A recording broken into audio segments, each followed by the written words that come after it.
Afternoon po sa inyong lahat. Ngayon naman nag-propagate tayo ng isang variety ng luya to. Ito yun si Galangal. Local name natin to is Langkawas. Ayan po.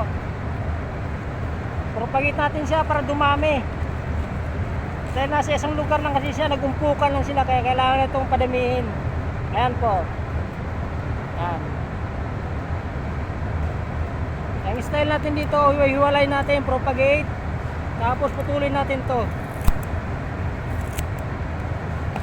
para pagtanim, imbis na yung nutrients pupunta pa dun sa dahon na pinutol na yon, pupunta na lang dito sa to bagong suloy. Itong lalabas ng panibago naman siya. Ayan po, sana to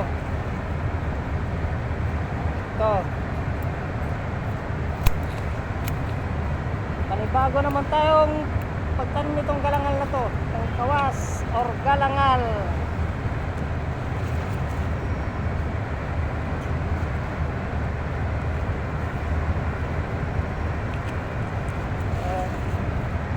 Pag ito ganito, wag mo nang putulin, ito lang siya.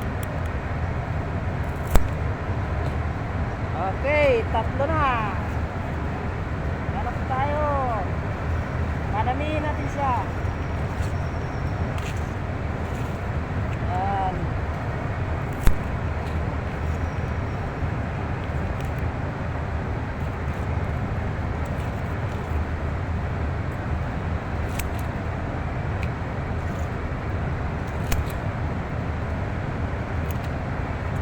Okay, ito pa.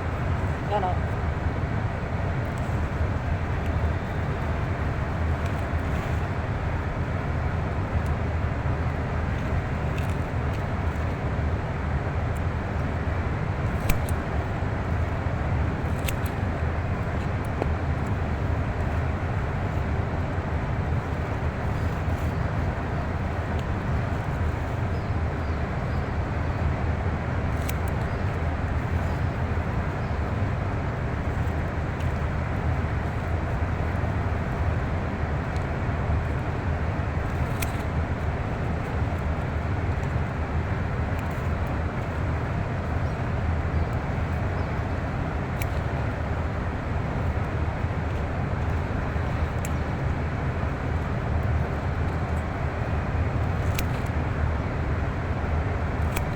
Okay, marami na.